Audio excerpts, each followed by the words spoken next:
Hi, it's Jo from Minerva. Today we're going to be looking at some different types of hemming. So sometimes you'll need quite a deep hem, sometimes you'll want a really skinny narrow hem, depends what you're making. I'm going to be making the Tilly and the Buttons Indigo dress today with the floaty sleeves because I want to show you how to hem the bottom differently to hemming the sleeves. An indigo pattern. I've got all of my fabric pieces already cut out. The fabric is a viscose challis, and if you're making any sort of gathered top or floaty sleeve top, then you'll need something that moves, something that gathers without being really stiff. This one gathers really nice. This has got a black background. There's a lovely jumpsuit on our website made in this fabric, so it's got a lot of different options for making summer clothes. I always try and share what I'm wearing. Today I'm wearing New Look 6483, which is a shell top pattern. It's not a new pattern, it's pretty timeless. It's one of those ones you have it for a very long time. It's still in print, and it's got facings and a few different neckline options. Got all my pieces cut out. I'm just going to apply some interfacing, and these are very, very delicate pieces because it's quite a slim viscose, and so I'm going to add a lightweight interfacing, and it's really important that you don't try and stiffen this with something too thick. So this is a lightweight interfacing, it's iron on, and I'm going to put it on here. And so I have stiffened this, but it's not really firm, because if it was firm then I would lose some of the movement around the neckline. So I've just got an interfacing on there that's just matching the fabric weight, not trying to over stiffen it. So I'm going to go and put the lightweight interfacing onto this lightweight fabric. Okay, the first hem I'm going to show you is using an overlocker. If you've got an overlocker, you can use your overlock to make a hem, so you don't turn any fabric up, you just make a really narrow overlock edge. So you might need to change some of your settings. You'll definitely need to practice on a piece of material before you start, but what you want to do is you want to make the overlock stitch very narrow. So have a look at your settings and use the little pictures, use your manual to find out how to make the narrowest setting. And you're going to use that on this indigo dress to finish off the frill that comes around here. On the pattern you can fold it over and have a double frill all the way around, but I just wanted to show you a different way to hem that frill. And if you use an overlock edge, it means you don't have to have double fabric on your waist. So if you're using a slightly thicker fabric, it's a really good way to do it. If you're using something very drapey and light, like this challis is, then you can use it to get a really good gather all the way around. It doesn't gather, it just hems the edge. I'm going to have a go and then I'll hold it up close for you to have a look at. So my stitch lengths are on 4, which is to get the normal stitch that holds it nice and straight, and 4 or 5 here, but the one that I've changed onto a higher number is the one that overlocks backwards and forwards, and that's the one that's making it really close. So this is a really tightly overlocked edge, and that's really useful because now that can be my finished edge, because when I gather it I will have that as my edge. On the indigo pattern it's folded over and then gathered, and you get a thicker frill around your waist. So if you don't want that much bulk around your waist, if you make this overlock hem, it's really useful. The second hem type I'm going to show you is a rolled hem, and you often use a rolled hem when you've got a very delicate fabric like this, or silk or chiffon, and you only want a tiny end rolled over like this. There's a couple of ways you can do it. You can use a rolled hem foot, which I'll quickly show you. It's okay, it's quite difficult when you're going around a curve because you'll see the fabric sort of slips out of the roll, but if you're doing a straight edge, that's really good. Or there's a way to do it where you turn it over and press it and then turn it again, and that's what I'm going to show you now. This is a rolled hem foot. It's quite tricky to use, but you might get on with it well. You need to bring the fabric through that little curl on the foot, and then as you sew, it rolls that hem with that curl on the foot. You have to just keep the tension of the fabric because it slips, but you do get a teeny weeny tiny hem.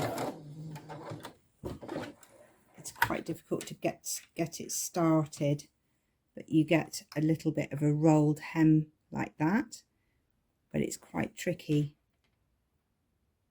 to keep that tension throughout. I'm going to show you a way that you might prefer. Because I've got a flounced sleeve, I want to have quite a small hem on this sleeve because I don't want the weight of a double turned hem to weigh the sleeves down. I want those to still remain floaty. So I'm going to do a narrow hem on my sewing machine.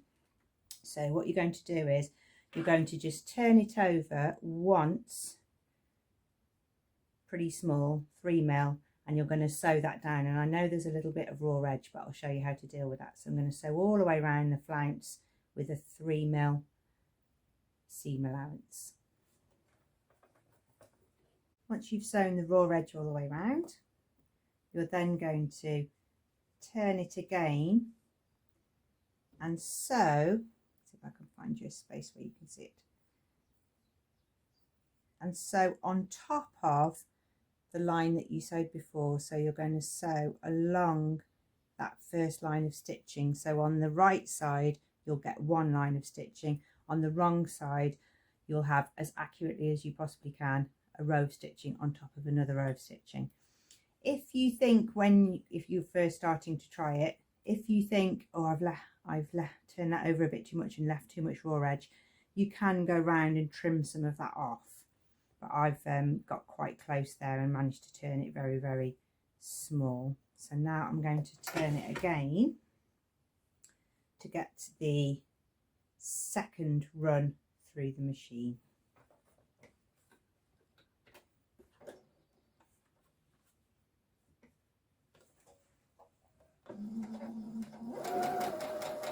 So there it is.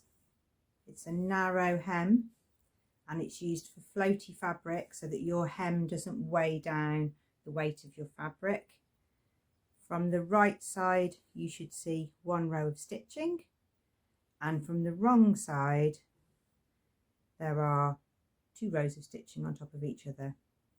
So it's really important to have the right colour matching thread. I've got Gutterman black thread, so that's made a really good blend on the fabric. I'm going to do the same to the other one, and then I'm going to show you another hemming technique.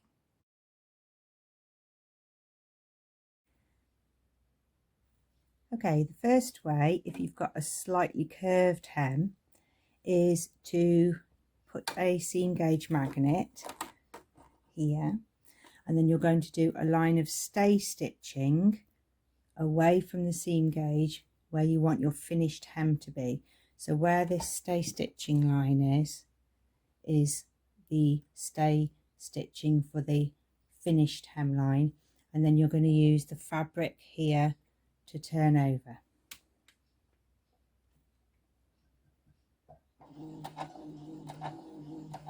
And the magnet seam gauge will stop you drifting too far in or out, and I'll be running the fabric up the side of that piece of metal.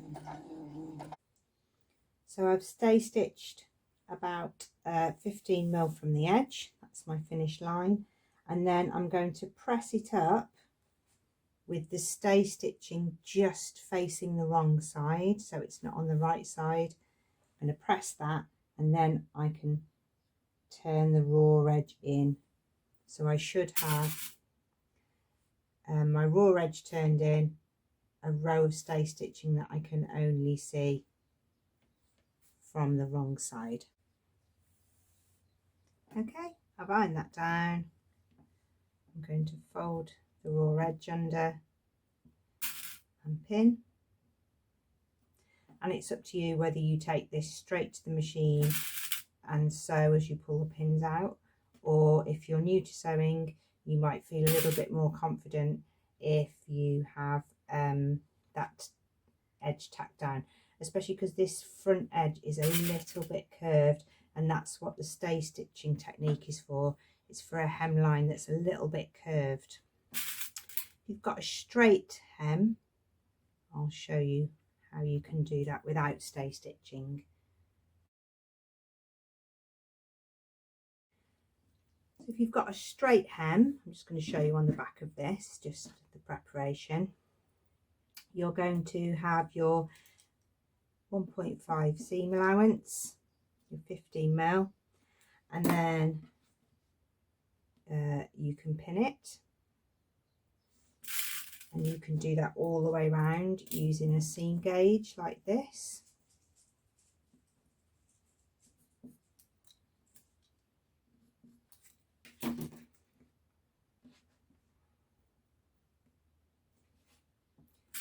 These are glass head pins, so you can iron them because the ends won't melt.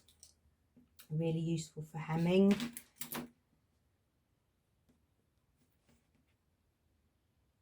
And then iron along there.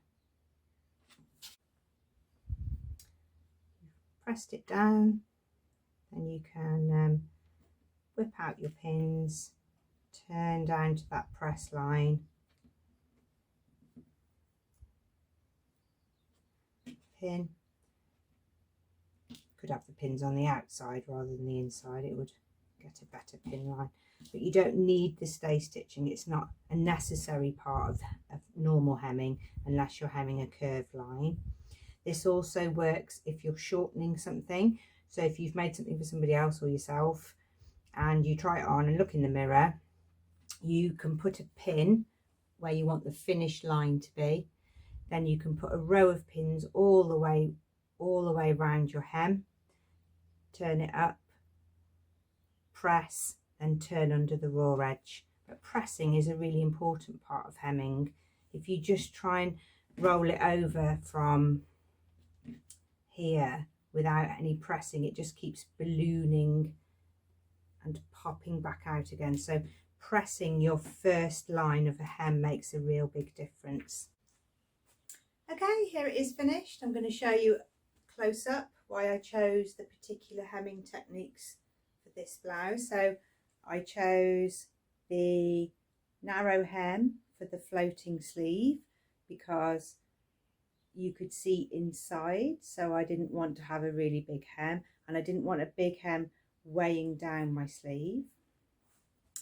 I chose an overlocked hem for the sleeve flounce, so I have the overlock on the outside, not on the inside. I changed it to a really tight gauge.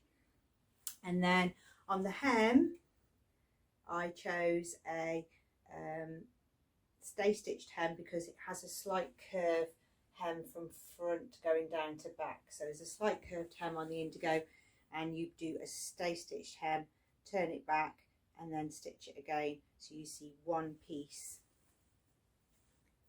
You see 2 rows of stitching from the wrong side, and then you see 1 row of stitching from the right side. That's it for today. Thanks for watching. All the products that I've used are listed below. If you'd like to try this fabric, it's suitable for blouses and tops. I wouldn't say a dress, it's pretty lightweight and a little bit see-through when you hold it up to the light, but as a top here with a matte background, it's great. There is the indigo pattern that you can try with a challis or any fabric pattern that's got a gathered edge is really good for viscose challis because it gathers so well and then it drapes straight down rather than gathering and then sticking out. If you've got any questions that you want to ask, or you'd like to find out about some other hemming techniques, then please leave a comment in the space below. We can always try and have a look at those sorts of things for you. We could have a look at hand stitching. We could have a look at top stitch stitching with some decorative stitches on a machine. So there's lots of things to show you. If you leave a comment below, then we can respond to those. Don't forget to make a profile on Minerva and show your makes to everybody. There's a huge sewing community out there of makers, sewers, dressmakers, tailors, and they love to see what everybody's made. Thanks for watching. Happy sewing. See you again soon.